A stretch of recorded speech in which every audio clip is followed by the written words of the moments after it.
গল্পের শুরুতেই দেখা যাবে বৃন্দা বলছে, আমি এ বাড়ি ছেড়ে তখনই যাব যখন আমার লাশটা চিতায় উঠবে। এই কথা শুনেই তো হাসতে থাকে সভ্য।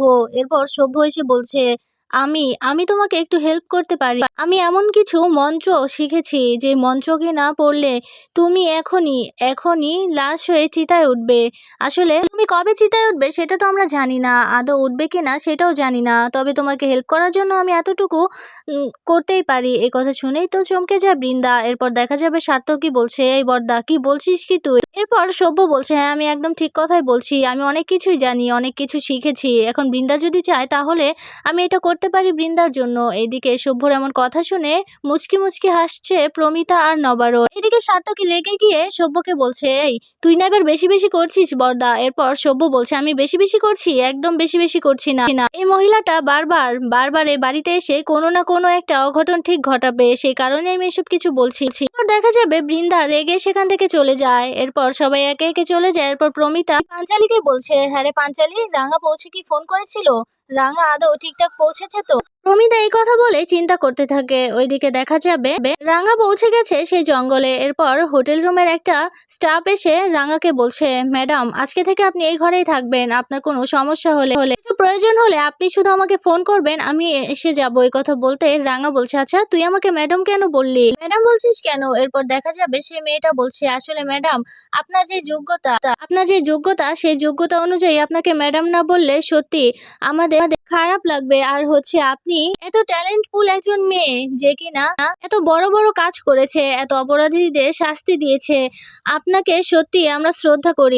আপনি হয়তো বা আমার বয়সে একটু ছোট হবেন, কিন্তু আপনার যোগ্যতা অনুযায়ী আপনাকে ম্যাডাম ডাকা আমাদের কর্তব্য। এই কথা শুনে দেখা যাবে রাঙা বলছে, আচ্ছা এই জঙ্গলে কি কোনো অসুবিধা হচ্ছে? এই আশেপাশে মানুষজন সবাই ঠিকঠাক আছে তো? আমার নাই জঙ্গলের একটা ম্যাপ প্রয়োজন। আর এই জঙ্গলে কি কি পশু পাখি থাকে সেটা আমার জানা খুবই দরকার। আর এখানে কি বাঘ থাকে নাকি? এই কথা শুনে মেয়েটা বলছে, আসলে ম্যাডাম এতদিন কোনো বাঘ ছিল না, এই জঙ্গলে বাঘ থাকে না। আশেপাশে একটা জঙ্গল থেকে একটা বাঘ আসে, চিতা বাঘ, যেটা দেখে সবাই ভীষণ ভয় পাচ্ছে, মাঝে মাঝে আসে আবার চলে যায়। এরপর রাঙা বলছে, আচ্ছা তুই আমাকে ডিটেলসে সব জানিয়ে দিস। এরপর মেয়েটা সেখান থেকে চলে যায়। এরপর রাঙা ভাবতে থাকে একলব্যর কথা। একলব্য কি করে রাঙাকে তাড়িয়ে দিয়েছে।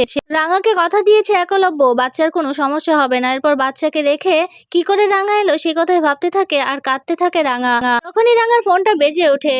ফোনের স্ক্রিনে দেখতে পায় প্রমিতা ফোন করেছে রাঙাকে। এরপর ফোনটা রিসিভ করে রাঙা বলছে, হ্যাঁ মা বল। এরপর প্রমিতা বলছে, রাঙা তুই পৌঁছে গেছিস? ভালোভাবে পৌঁছেছিস তো? এরপর রাঙা বলছে, হরে মা আমি পৌঁছে গেছি ভালোভাবেই, আর আমাকে আমার রুমও দেখিয়ে দিয়েছে। ওইদিকে সব ঠিকঠাক আছে তো? এরপর প্রমিতা বলছে, হ্যাঁ রে রাঙা তুই কোনো চিন্তা করিস না, সবকিছু ঠিকঠাক আছে। আর তুই এত বড় একটা চাকরি পেয়েছিস, আর তোকে আমি একটু কিছুই করতে পারলাম না, পুজো দেব তোর নামে সেটাও আমি করতে পারলাম না, দেখলেই তো বাড়ির কি অবস্থা। তবে তুই কোনো চিন্তা করিস না, আর তুই যে মেয়েটাকে রেখে গিয়েছিস সেই মেয়েটা তো বাচ্চাটার খুব ভালোভাবে খেয়াল রাখবে, আর আমরা তো আছি। এরপর রাঙা বলছে, হরে মা তুই আর দিদিভাইকে একটু বলিস ওই আয়াটার দিকে একটু নজর রাখতে। আর শোন, তোরা কোনো চিন্তা করিস না, আমরা বাড়ির বাইরে পাহারার ব্যবস্থা করেছি, সত্যজিৎ স্যারকে সবটা বলা আছে, আর আমাকে এখান থেকে বাড়ির পুরো সিকিউরিটি দেওয়ার ব্যবস্থা আছে। ওই তো চায়ের দোকানে যে ছেলেটা কাজ নিয়েছে বাসন কুসন মাজার জন্য, ও আমাদেরই ছেলে, আমাদেরই লোক। আর বাজার যে দিয়ে যাবে সেও আমাদের লোক। আর স্ত্রীর দোকানে যে লোকটা আছে সেও আমাদের লোক। বাড়িতে ছদ্মবেশে খেয়াল রাখবে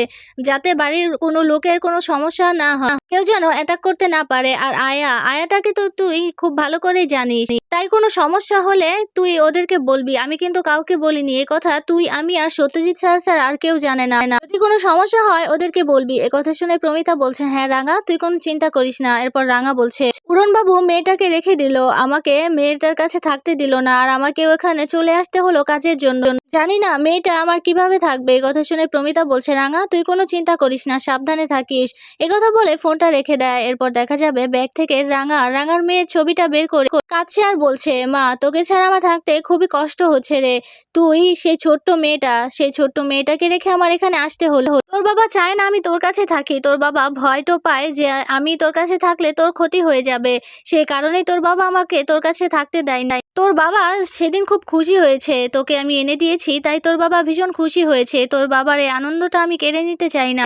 আর আমি তোর কাছাকাছি থাকলে তো ক্ষতি হবে, এটা কোনোদিনও হতে পারে না। তোর নিজের ক্ষতি হয়ে গেলে আমি নিজেকে কোনোদিনও ক্ষমা করতে পারবো না, তোর কোনো ক্ষতি আমি হতে দেবো না। এই কথা বলে বুকে জড়িয়ে ছবিটা নিয়ে কাঁদতে থাকে রাঙা। ওদিকে দেখা যাবে ডায়মন্ডের রিং এনে দিয়েছে ময়নাকে। এরপর ময়না তো ভীষণ খুশি হয়ে যায়, বৃন্দাকে বলছে দিদি ভাই এটা আমার অনেক দিনের স্বপ্ন ছিল। এরপর বৃন্দা বলছে হ্যাঁ আমি পার্সোনালি তোর জন্য এটা নিয়ে এসেছি, আমি বলেছি আমার মেজো জায়ের জন্য সুন্দর করে খাঁটি দেখে বানিয়ে দিতে। এরপর ময়নাকে বলছে তোর পছন্দ হয়েছে তো? এরপর ময়না বলছে হ্যাঁ দিদি ভাই বহুত খুশি হয়েছি, অনেক পছন্দ হয়েছে আমার। আর আমি সার্থকীকে কত বলেছি কিন্তু সার্থকী আমাকে কখনো দেয়নি কিনে। এরপর দেখা যাবে বৃন্দা বলছে জানিস তো আমি এবারের বড় বউ, আমার তো কিছু কর্তব্য আছে, তাই আমি চাই সবাই যেন ভালো থাকে, সবাইকে একটু খুশি করার চেষ্টা করি। কিন্তু মাঝখান থেকে রাঙা দেখলে তো কি করলো। এরপর দেখা যাবে ময়না বলছে হ্যাঁ রাঙাকে তো আমি বারবার বলেছি আহিরিকে দিদি ভাই মারতে পারে না, কিন্তু ও আমার কোনো কথাই শুনলো না। এরপর বৃন্দা বলছে দেখলি তো আমাকে কেউ এ বাড়িতে একটুও সম্মান করে না। এরপর ময়না বলছে হ্যাঁ রাঙা যা করেছে তার জন্য তো ভগবান ওকে শাস্তি দিয়েছে, দেখলে না বাচ্চাটাকে রেখে ওকে থাকতে হচ্ছে, আর বাচ্চাটাকে কি করে মানুষ করবে। আর ঠিক তখনই পাঞ্চালি আসে বুমঝুমকে নিয়ে। এরপর বলছে পরের বাচ্চা কি করে মানুষ করবে সেটা না দেখে তোমার বাচ্চা কি করে মানুষ করবে সেই দিকে খেয়াল রাখো মেজো বৌদি। আজকে বুম কি করেছে স্কুলে জানো?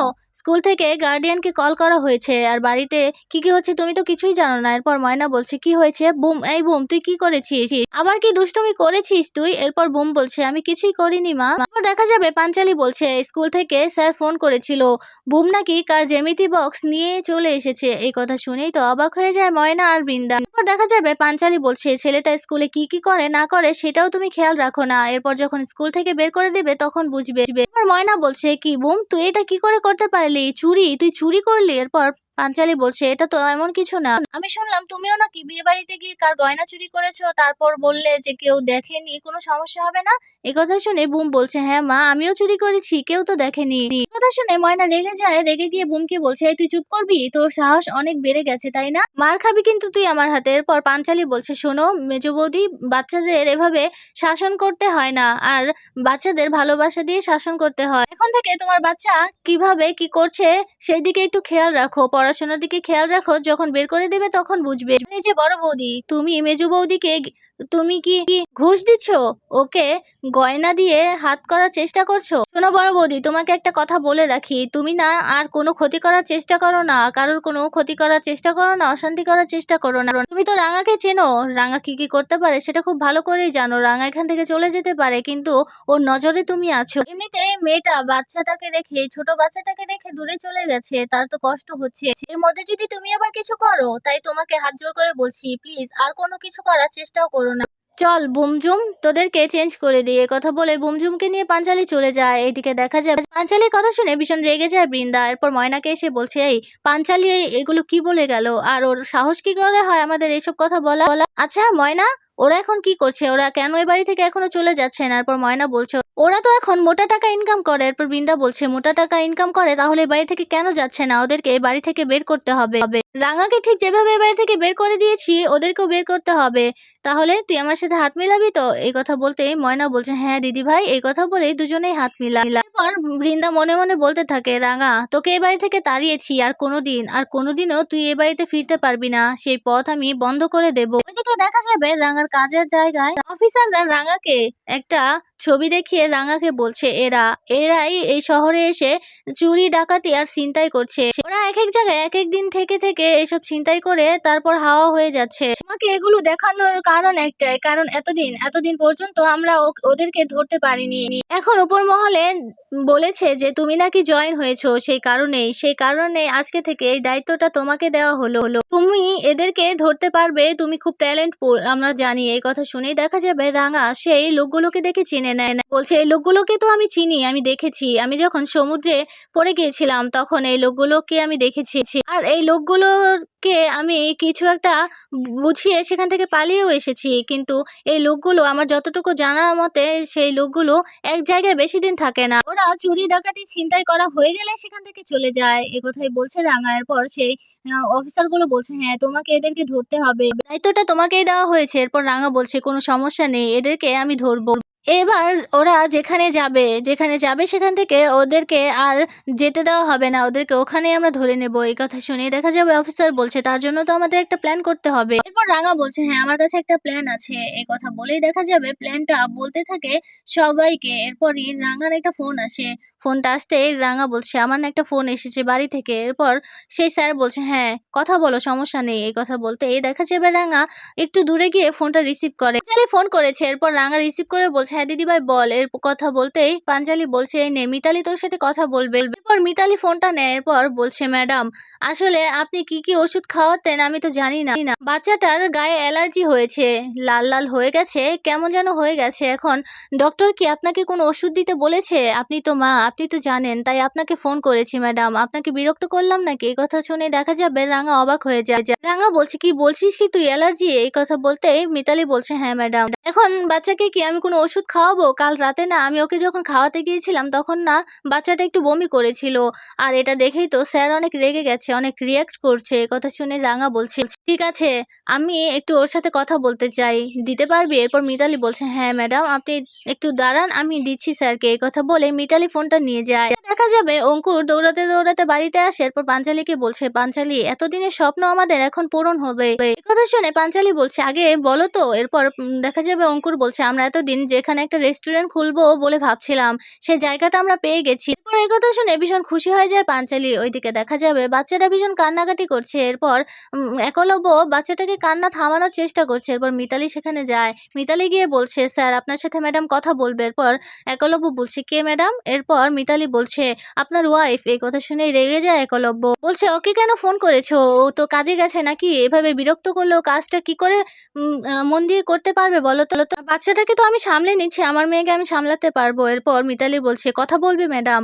এরপর দেখা যাবে একলব্য অনিচ্ছা সত্ত্বেও ফোনটা নেয়। এরপর বলছে, "হ্যালো রাঙা, তুমি একদম চিন্তা করো না, আমি আছি মেয়ের কাছে। তুমি মন দিয়ে কাজ করো। তোমাকে ও ফোন করেছে কেন আমি বুঝতে পারিনি।" এই কথা শুনে দেখা যাবে রাঙা বলছে, "কেন অরুণবাবু? আমাকে ফোন করা যায় না? আমার মেয়ের কোনো সমস্যা হলে কি আমাকে ফোন করা যায় না? আমি তো বাচ্চাটার মা নাকি?